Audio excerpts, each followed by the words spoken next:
May I come in, sir? Yes, आइए। Good afternoon, sir. Good afternoon, बैठिए Good बैठिए afternoon. बैठिए बैठिए बैठिए बैठिए। Thank you, sir. आपका नाम दिव्या है? Yes, sir. आपका पहला अटेम्प्ट है? Yes, sir. ग्रेट। तो दिव्या, अपने बारे में कुछ बताइए, ऐसी 5-6 महत्वपूर्ण बातें जिनसे हम आपसे बात कर सकें। सर, जैसे कि आपने बताया, मेरा नाम दिव्या है। मैं हरियाणा के महेंद्रगढ़ डिस्ट्रिक्ट से हूँ। ठीक है। मैंने अपनी स्कूलिंग जवाहर नवोदय विद्यालय से की है। उसके बाद मैंने अपनी ग्रेजुएशन अपने डिस्ट्रिक्ट के गवर्नमेंट पीजी कॉलेज से की है। और एक सिविल सर्वेंट बनने के क्रम में मेरा पहला प्रयास है। ठीक है। आपके विषय क्या थे ग्रेजुएशन में? Sir, physics, chemistry and maths. और यूपीएससी में क्या विषय लिया आपने? हिंदी लिटरेचर। वो तीनों विषय खराब लगे आपको? नहीं सर, खराब लगने वाली बात नहीं है। एक्चुअली सर, हिंदी में मेरा इंटरेस्ट भी रहा है, क्योंकि ग्रेजुएशन में भी एक ईयर में हमारे पास हिंदी होता था, एक एग्जाम होता था। इंटरेस्ट रहा है तो फिर आपने हिंदी में क्यों नहीं ग्रेजुएशन किया? सर, वो 12th के बाद मेरे पास साइंस ही थी, तो उसके बाद।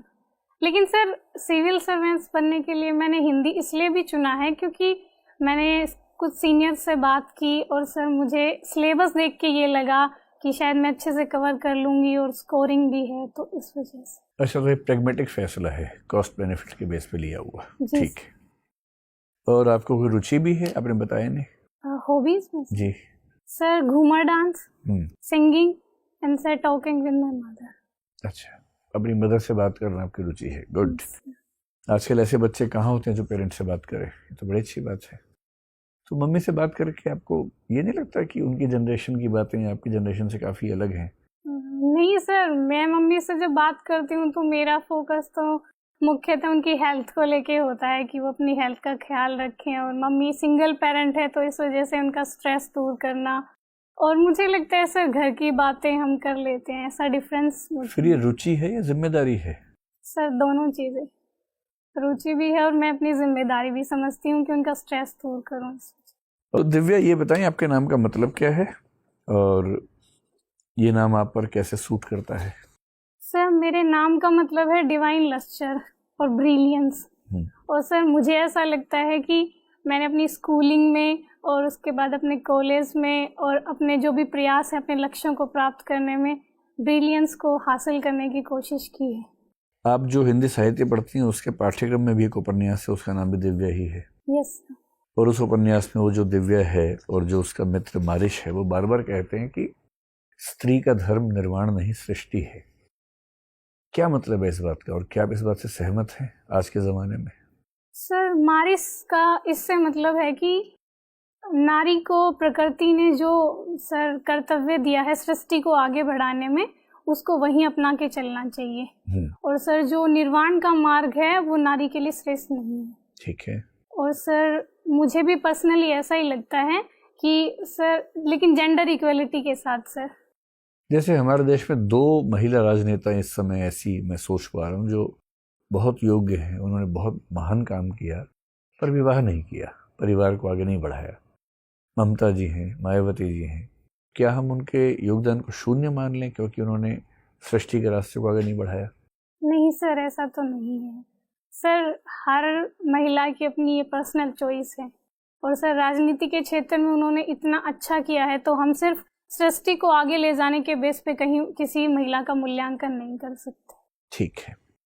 अब दिव्या, आपने अपने डेफ में लिखा है कि आपने नेतृत्व और व्यक्तित्व विकास के कार्यक्रम में भागीदारी की और उसमें पुरस्कार जीता। Yes sir. Leadership and personality development. Yes sir. तो ये बताओ कि नेतृत्व का विकास कैसे किया जा सकता है?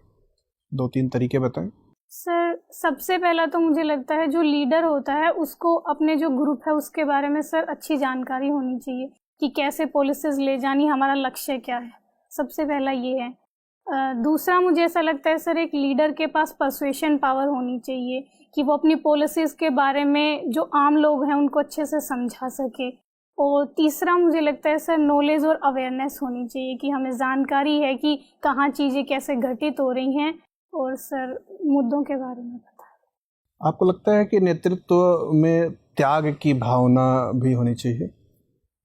क्या वो एक आवश्यक गुण है?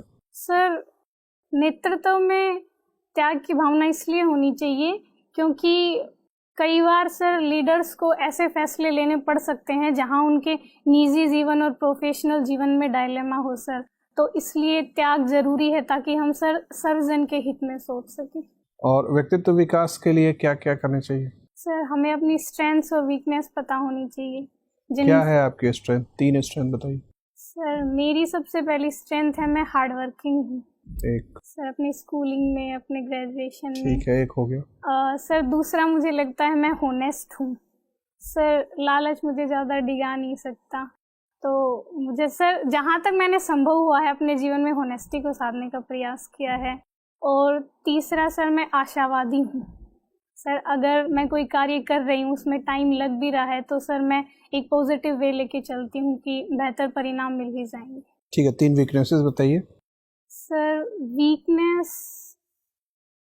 सर एक तो ओवर सेंसिटिविटी है। कभी कभी सर ऐसा होता है कि कुछ चीज़ें मुझे इतनी ज़्यादा हर्ट कर जाती हूँ कि सर मैं रोने भी लग जाती हूँ, तो ये ओवर सेंसिटिवनेस है। और दूसरा सर कभी कभी सर पढ़ाई के चलते या कुछ कामों की वजह से मैं अपनी हेल्थ का ख्याल नहीं रखती हूँ, तो ये दूसरी वीकनेस है। बताइए, जैसे मान लीजिए जब आप सफल हो जाएंगी, आईएएस बन जाएंगी, तो लोग आपको ना भगवान की तरह पूजेंगे आपके गांव में, और वहाँ बहुत सारी बच्चियाँ आपके पास आएंगी कि दीदी हम कैसे जीवन जिएं, क्या करें जीवन में। तो मान लीजिए कि आप गाँव गई और वहाँ 3-4 लड़कियाँ आपसे मिलने आई जिनकी उम्र 17, 18, 19 साल है, और वो कह रही हैं कि दीदी बहुत सारे रिश्ते आ रहे हैं, शादी करने का दबाव है, इतना ही पूछा जा रहा है कि तुम किससे शादी करोगी 3-4 ऑप्शंस में से, तो कैसे चुने। और आपको ये बताना है उनको कि हस्बैंड चुनने का सही क्राइटेरिया क्या होना चाहिए। जो चीज़ें हैं ऑप्शन के तौर पे, एक है कि कोई व्यक्ति विनम्र है या नहीं, एक है वो समझदार है या नहीं, एक ज़िंदगी में सफल है या नहीं, चौथा वो स्वस्थ और सुंदर आकर्षक है या नहीं, और 5वां ये कि वो अपने ही धर्म और जाति का है या नहीं। इन 5 में आप किस ऑर्डर में प्रेफरेंस देंगे स्पाउस सिलेक्शन के प्रोसेस को? सर सबसे पहले तो वो 17-18 साल की हैं, तो मैं कोशिश करूंगी। अच्छा, 21 साल की हैं, छोड़ो ना, ठीक है, उस पर जाना ही नहीं है आपको, सिर्फ इस पर रहना है। 5 क्राइटेरिया हैं, आपको उनकी सीक्वेंसिंग बतानी है कि इनमें सबसे महत्वपूर्ण क्या है।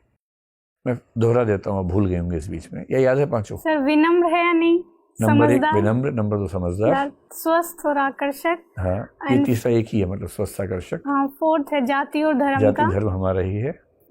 और 5वां कौन सा था? 5वां है कि सफल, जीवन में सफल है, मतलब पैसा और वो सब, शोहरत, समृद्धि, वो सब चीजें।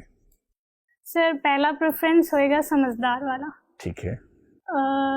दूसरा प्रेफरेंस होएगा विनम्र वाला। ठीक है। तीसरा सर स्वस्थता। ठीक है। और सर 4th होएगा, ये लास्ट वाला था सर, सफल।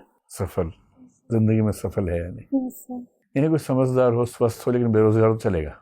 नहीं सर, तो हायर की। ठीक है दिव्या, आपका इंटरव्यू पूरा हो गया, धन्यवाद, जा सकती हैं।